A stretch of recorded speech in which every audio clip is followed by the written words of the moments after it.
There's a passage where the Buddha says that it's possible to abandon unskillful qualities in the mind.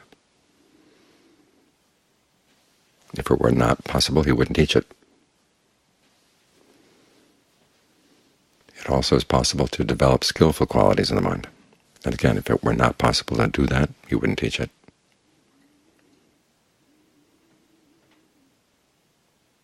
The underlying principle here, of course, is that we have choices. And our choices do have an impact on the course of the mind. When you meditate, you're actually practicing choiceful awareness. There's a lot said about choiceless awareness, which is one stage of the meditation, but it's very advanced.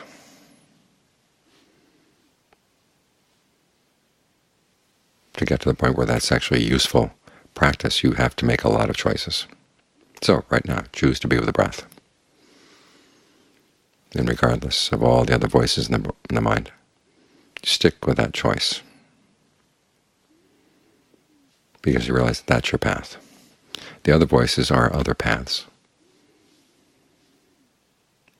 It's not the case that all paths lead to the top of the mountain. Only a person who's never been on mountains would make a statement like that. Some paths lead to cliffs, to dead ends. The Buddha has a passage where he talks about all the different paths that he sees people following. There's a path to a cesspool, there's a path to a burning pit, there's a path to a forest, but a very meager forest. It doesn't give much shade. There's a path to a forest that does give shade. There's a path to a palace. And there's a path to a lake with pleasant shores, trees giving good shade. And he says he sees people following these paths, and he notices that if they don't turn around and go back, they're going to do these various destinations for sure. And they're all different, very different destinations. The pit of burning embers is hell. The cesspool is the animal realm. The meager forest is the realm of hungry ghosts. The nicer forest is the human world. The palace is the Deva world. And that lake with the wonderful shores and great shade, that's nirvana.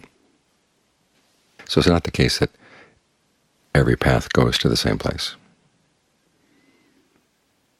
And so when a thought comes into the mind, ask yourself, what kind of path is this? Where is it leading me? We tend to choose our thoughts because we like them, find them fun. But the question always should be, where is this taking you? So right now, the thoughts that direct you to the breath are taking you where you want to go, if you want to put an end to suffering. If you don't want to put an end to suffering, you can go do something else.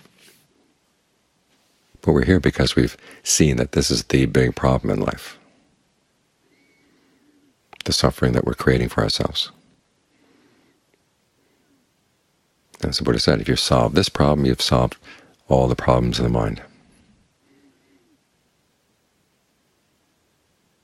Everything else from that point on, even though there may be questions that you have to think about and problems that you have to solve, but they don't really have the same impact on the mind anymore.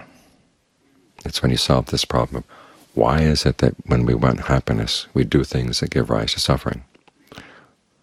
The Buddha said it's because of our ignorance, it's because of our craving. How do you get to see ignorance?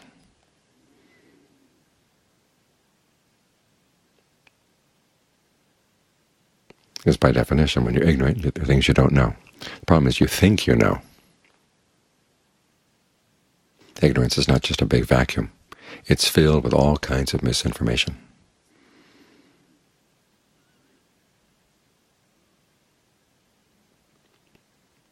And a lot of the voices in the mind, these are the voices of ignorance. So you have to be very careful about which voices you listen to, which ones you don't.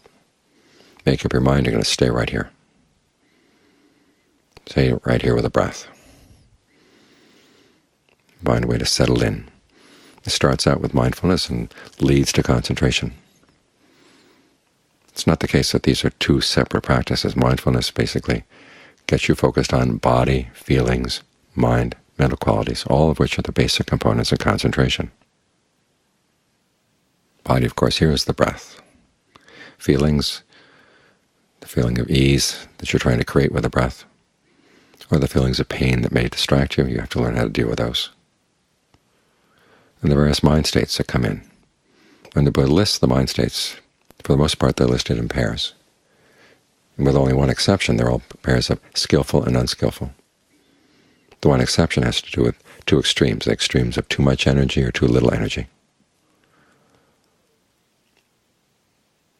But here again, the whole point is to learn how to develop skillful qualities and to abandon unskillful ones, because we can do it, and it gives good results.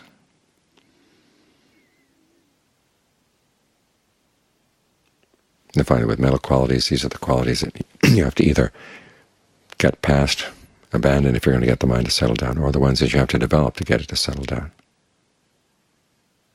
See, these are all the components of concentration. So mindfulness focuses you on these components and tells you to look at them simply as those components. In other words, a feeling comes in and you're not asking yourself, what is this feeling about, or what is this mind, this thought about? It's what kind of feeling is this? What kind of thought is this? How does this fit into our quest for concentration?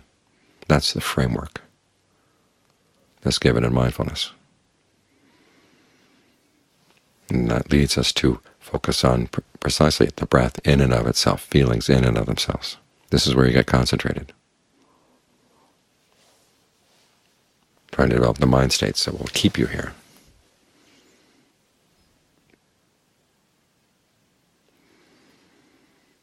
With a sense of well-being. This sense of well-being as you concentrate is very important, because it's the lever that you can use to pry yourself away from your other fascinations with sensory pleasures. Thinking about sensual thoughts. As the Buddha said, if you don't have a happiness that's corresponding to right concentration, or a higher happiness, then no matter how much you may know about the drawbacks of sensuality, you just keep going back.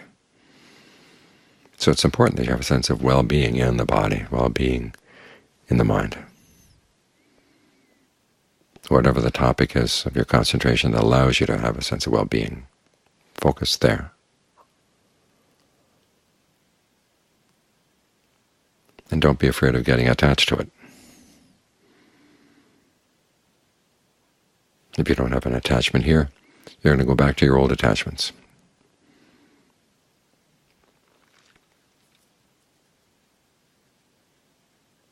So choose to breathe in a way, or choose to focus in a way that gives rise to a sense of well-being.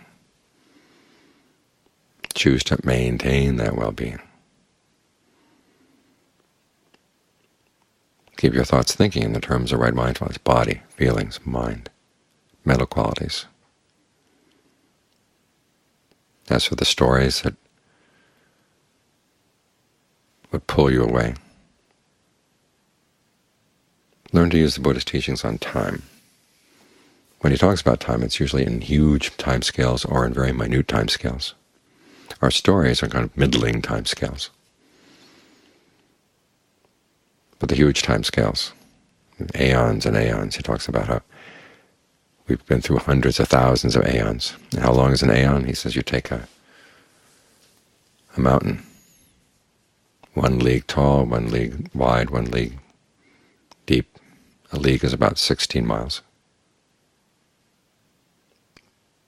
10 to 16 miles. And once every 100 years someone comes along and brushes it with a cloth, just touches it with a cloth. And the time it would take for that one person to wear the mountain down with that touch of the cloth is still shorter than an aeon.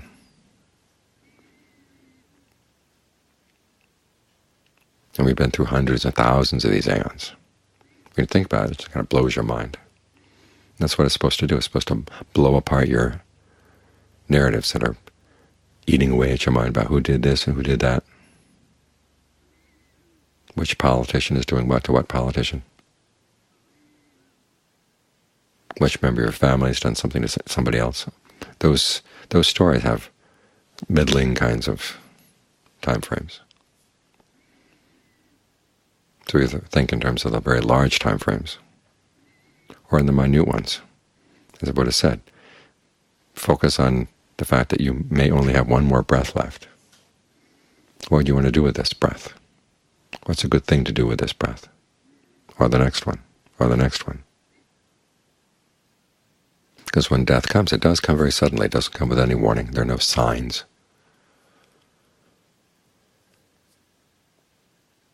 Those characters in the cartoons, if the hooded figure doesn't come and leave a note saying, I'm going to come back in a couple of days. They just show up.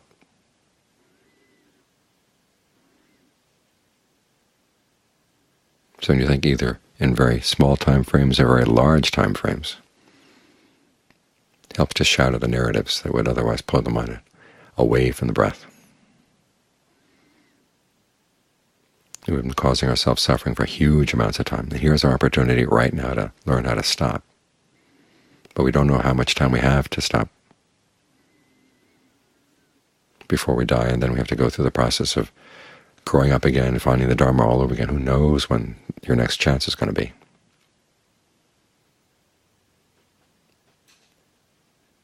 So we don't listen to the neuroscientists that say that people don't really have choices, because we realize that our choices do matter. That's the basic principle of Four Noble Truths. Our choices matter.